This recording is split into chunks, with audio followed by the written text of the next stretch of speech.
Hello, Four Down Territory fans. It is great to be back for episode 6 today. I'm here with my boy Paris. How are you today, Paris? I'm fine. That's good. You enjoying that chicken wrap over there, my friend? Yeah. All right. Paris is eating a chicken wrap. I can't afford lunch, so let's go. First topic of the day. Packers cut Martellus Bennett. Martellus Bennett's short time in Green Bay is over. The decision was made after he failed to tell the team his medical condition. So the Packers cut him. He's now on waivers. All the 31 other teams in the league can put a claim on him. By the time you're listening to this, it already happened yesterday.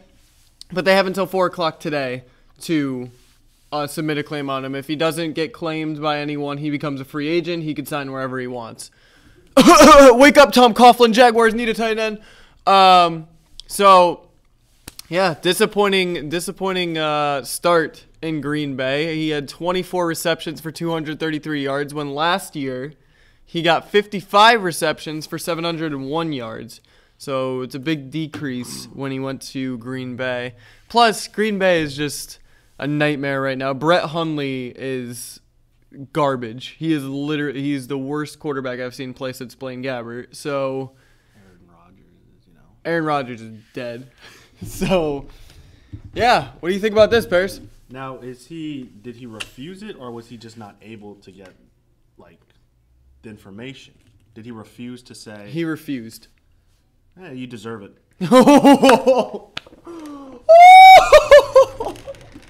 Explain yourself more. Oh my gosh. Think of it like this. Imagine telling a teacher, the teacher comes up to you and they're like, so when's that project going to be done? And, the student's like, none of your business. Yeah, that's kind of disrespectful. Yeah, that's pretty disrespectful. I see where you're coming from. But I was not expecting that response. I like that. That was, all right. So my opinion of it is when I first heard that Martellus Bennett got signed with the Packers in the offseason, my first opinion of it was, wow, Packers actually did something in free agency because they never usually do. But immediately I felt like this kind of didn't work. There was a disconnect for me. I just didn't feel like Martellus Bennett was going to fit in with the Packers. I just really didn't. I mean, he had Aaron Rodgers throw it to him and stuff like that, but I just really didn't feel like it was going to work. The Packers have multiple problems now. It's going to be a tough hill to climb for the Packers. This is just one thing. Rodgers goes down for the season. Their run game is on and off, to say the least. I mean, I have Aaron Jones on fantasy, if anybody knows who that is. It's a rookie running back from UTEP. And he doing well? He is doing well. It's on and off. It's on and off, just like I said. Last week he got me 1 point on fantasy, and this week, who knows? I'm not playing him this week, actually. I have him benched. Rip the Packers, and we're going to move on to the next topic. Now, surprise, we do other sports besides football. I know the name is super duper duper misleading, but we're going to talk about some basketball today, Paris. I know you're excited about that. Uh-huh. So we're going to start off with the Celtics. The Celtics are looking real hot right now. They are the hottest team in the league. Kyrie Irving is absolutely killing it in Boston. Even with losing Gordon Hayward, they're fine. They've been winning. I think the last I heard, they were on an 11-game win streak. I think they hit it to 12 last night. They beat the Lakers. They beat Lonzo Ball and the Lakers. So, I don't know, man. You got to watch out for the Celtics. Remember when everyone was saying, this is off topic, but remember when everyone was saying, Lonzo Ball, when he joins the NBA, he's going to be the best thing. And then, goes to LA, and what does he do? Doesn't do anything. I mean, I like LeVar. I mean, he's kind of funny. His dad is hilarious.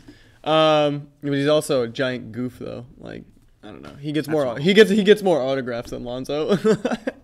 But yeah, man, the Celtics. I don't see any other team in the Eastern Conference that matches up with the Celtics right now. I think the Celtics have a clear road. Like, as of right now, a long season. Long season. But as of right now, I don't see anybody stopping the Celtics from getting to the championship. I don't know about winning it, but getting there is a guarantee. Because let's move on, right? Another thing I have written down here is that Cleveland is tanking. Yeah. Kyrie asks to leave in the offseason. Well, what are we going to do at point guard? In comes Isaiah Thomas. And then you pick up Dwayne Wade later on. Dwayne Wade is washed. Isaiah Thomas is not performing. Tristan Thompson is a dumpster fire. LeBron is literally carrying that team right now. And they not too long ago, they lost to the Nets, which, who are the Nets? So that's why I say it was really going to, I mean, basketball to me is the same thing every year. It comes down to Cleveland, Boston, Golden State, and Houston. So, or San Antonio. But, yeah, I mean, yeah, San Antonio Spurs. I haven't heard much about them, actually. I don't know if they're doing well or not. I have also here the 76ers. Woo! 76ers finally winning games. Those are my boys. Ben Simmons is the real deal, man. Anytime he gets a jump shot, it's going in. It does not matter where on the court it is. He goes up to take a shot, it's in. Joel Embiid is still limited on minutes. He comes in. They want to be careful with him because he's very injury prone. So they put him in like 15 minutes a game. That's it. They take him out. So, but when he's on the court, he's performing. He's balling out there. It's nasty.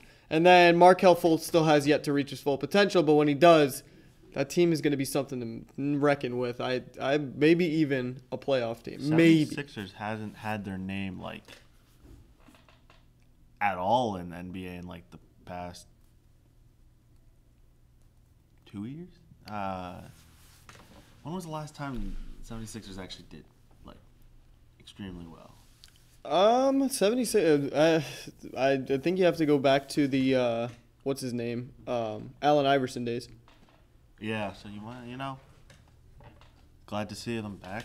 And yeah, man, Philly's got a lot. I just don't want another Golden State Cavs like that. It's just getting boring. That's literally what basketball is. Literally, like it's just been Cavs and Warriors all over again. So like, as long as we avoid that this year, I'm fine. Even if the Warriors don't make it back, I really hope they don't, but they will. So, and also too, Eric Bledsoe came out on Twitter and said he wanted out of Phoenix because he just didn't like the organization anymore, I guess. So Phoenix said, okay. To the Bucks. Boom! Shipped to the Bucks for Greg Monroe. Now, you got to watch out for the Bucks because they got the Greek freak, Giannis Antetokounmpo, I think that's how you say his name, and Eric Bledsoe at point guard. So look out for the Bucks now. They're definitely a playoff team. They've been a playoff team for a couple of years now. It's just they really don't go much further than the first round. So then make it and then get eliminated. Yeah, I know a few teams like that. Oh yeah, who? In other sports, there's a lot of teams that just make it to the playoffs and they get eliminated. We're talking about basketball though, Paris. What team are you talking about in basketball? See, okay, for people that don't understand what's going on, Paris is trying to roast one of my sports teams, and I'm just not letting it happen. So we're going to move on to the next topic before it does happen. Teddy Bridgewater is back. Teddy Bridgewater, the Vikings quarterback, is back after nearly 15 months sitting on IR, not knowing if he was ever going to play again because back last offseason, QB drops back to pass in training camp and completely shatters his knee. His knee literally broke into pieces. So it was really nasty, actually. And so he's back. And they're using him as a backup quarterback behind Case Keenum because Case Keenum is holding down the fort right now. You think they're going to play him in Week 10? No, not at all. No, not in Week 10 unless Case Keenum goes down. If Case Keenum goes down, then Teddy Bridgewater's in. But he needs more time. He literally just came back to practice and stuff like that. He needs. Does anyone know how good he was doing in practice? Was he actually? I haven't heard a single thing of how he was doing or anything like that. Like, I just know he's healthy, he's back, he's ready to go. I still think he's going to need a little time, excuse me, before anything extreme happens with Teddy Bridgewater. I think Case Keenum's a real deal right now. You don't take him out, no matter what. I think Case Keenum has got this team. He's got the team at 6-2. They're leading the division. The Lions are the only team behind them that could really do anything. So, and the Lions are on and off. I think you keep Case Keenum in. You don't take Teddy, but it's nice to hear that Teddy Bridgewater is back. It's a true miracle, honestly, that he's able to play again. Yeah. At least he's back. That's the good thing. So I was just happy to talk about that topic because I really wanted to see him come back. I'm a true Teddy Bridgewater supporter. But we're gonna get to a tradition here on the show, and that is we go over each week of the NFL and we preview the biggest games. Are you ready, Paris? Yep. Here we go, Paris. Week 10 of the NFL. Let's get it. Let's get right into it. Big games of the week. We actually have a pretty stacked weekend here for football. It's looking pretty good. Thursday night football tonight, Paris. Well, when you're listening to this, it'll be last night, but the Seahawks are traveling to the Red Sea, as they call it in Arizona. Seahawks versus Cardinals. Both teams looking to gain some ground in the NFC West because they're trying to catch up to the Rams right now. The Rams are on fire. First-year head coach Sean McVay has that team flying. The Minnesota Vikings are going to travel to the nation's capital this weekend to take on the Washington Redskins, who are trying to keep chase with the Cowboys because, let's be honest, the Eagles got that Division 1. They're sitting at 8-1 right now. Yeah. Everybody else behind them has got like 3 losses. The most you could hope for in the NFC East is a wild card. Did they do good last year? No. Like that. I think they were last in the division. They went from worst to first. What did they do in the offseason? In the offseason, they signed 2 wide receivers because wide receiver was a huge need. They traded for a corner, and now their cornerbacks are fantastic. And they signed LeGarrette Blount at the very last minute, so their running back game is strong. Oh, and they traded for Jay Ajayi now, so now their running back core is... This offense is like Carson Wentz is having an MVP season, no doubt. The Eagles look good. So now next game, the Dallas Cowboys and maybe Ezekiel Elliott travel to Atlanta, who are still feeling the choking effects from the Super Bowl last year, not having a good season whatsoever. But with the records that they're at, I think the Falcons are 4-4, correct me if I'm wrong, and the Cowboys are 5-3. So this is a big game in the playoff race, and it's on paper it's shaping up to be a good game. I don't know about when they get to the field though. And my favorite game to watch for this weekend, it really should be a primetime game, but RIP, NBC gives us Patriots and the Dumpster Fire Broncos. Woo! Anyway, Bills versus Saints, Drew Brees versus Tyrod Taylor, defense versus defense. It's looking like a game of the week, Paris. And then, Monday Night Football, Dolphins versus the Carolina Panthers in Carolina. Dolphins. The Dolphins, the Dolphins get a big game. I have to put them on there because Monday Night Football. I had to be able to say Monday Night Football on the podcast because it's my favorite thing to do. So we're going to make our game picks here. Seahawks versus the Cardinals. Who are you taking, Paris, tonight? You taking Wow, that's an upset. Okay. But you know what? I have to agree with you on that. Drew Stanton is a solid replacement. He's not doing too bad right now. And the Seahawks have been winning games by the inch of their teeth. They actually lost last week to the Redskins in a close game. So I think this game's going to be close, and I think the Seahawks are going to get upset tonight. I really do. Next game, Vikings versus Redskins. Well, let's just say this, that we record this before the games happen. You're going to hear this Friday. Yeah. So the game will already have happened. Oh, yeah. So you'll hear if we're good at making picks or not.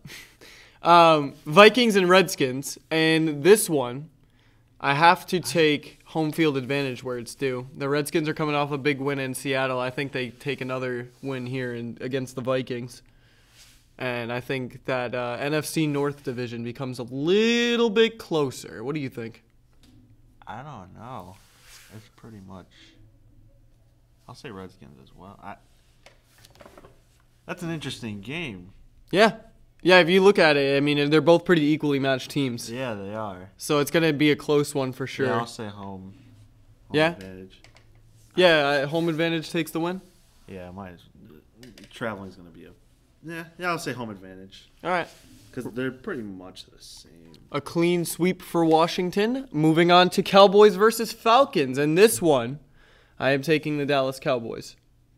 Only because the Falcons are god awful right now. Julio Jones is not playing to the level that we know Julio Jones can play. Devontae Freeman is literally the only thing I think carrying that team right now, but even he can't do anything. And Matt Ryan is not looking like Matt Ryan. Give Romo the spot. Romo doesn't play for the Cowboys anymore. Wait, he doesn't play for the Cowboys anymore? When did he get kicked off? Oh no. Bears. That was like the only reason why I don't like the Cowboys is because of it. All right, what team is he on Have you not heard? Oh my God, did he Paris, get fired? dude, oh my God, have you ever heard the name Dak Prescott in your life? Nope. He's the rookie second-year quarterback. I don't like the Cowboys. That's why I don't know anything about them. That's why I was gonna say Falcons. Tony Romo does broadcasting now. Does he really? Oh, we're better than him. He with works that. for CBS. Does he really? If we had a camera on our face, I am shocked. Oh my God, dude. Did he retire? Yes, he did. How old is he? 34. And how old is the other Manning? Peyton? Yeah. 40. He retired last year, right? Yeah, but Tony Romo had like 80 million injuries. I can't believe this was Did he This really? story happened the last year, Paris. How did you miss all this? Like, where have you been for the half of this? I told you I don't like the Cowboys.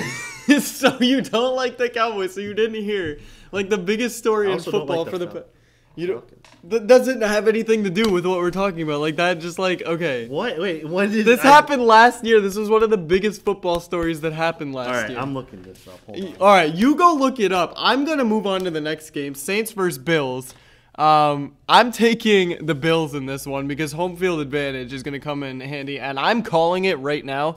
Kelvin Benjamin is going to have a big week this week. It's his debut as a Buffalo Bill, and I think he gets at least one touchdown this week. One. I promise you. Fantasy owners, play him. Paris, who are you taking? Bills versus Saints. Saints. What? You're going to take You're gonna say Saints? Bills? Yeah, I said Bills because the Bills are having a good year. Their defense is looking good. And then last game. He retired. Wait, no, he really did. This is mind blowing. How did you miss all this? Literally, He actually retired.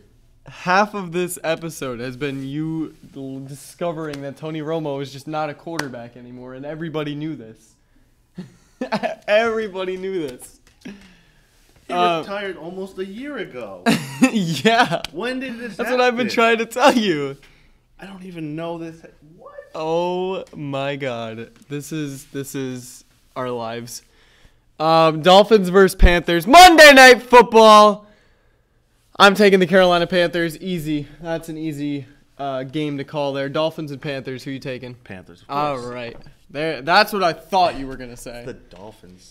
We're going to try to put Paris's head back together because it just blew off figuring out that Tony Romo retired like a year ago and he just heard about it now. So, we should be making a Twitter handle very soon. Stay tuned for that. Stay tuned for next Friday's episode. It's looking to be a good one. I think Dak Prescott. I think Mr. K's coming on to guest star on the podcast next week, so stay tuned for that. What? He did leave. What? And I think we're looking to make another podcast, I think. Stay tuned for that, possibly. We're in discussions about it, about making a movie review podcast, so stay tuned for that as well. Thank you once again for listening. Paris, we're signing off. See you later, everybody.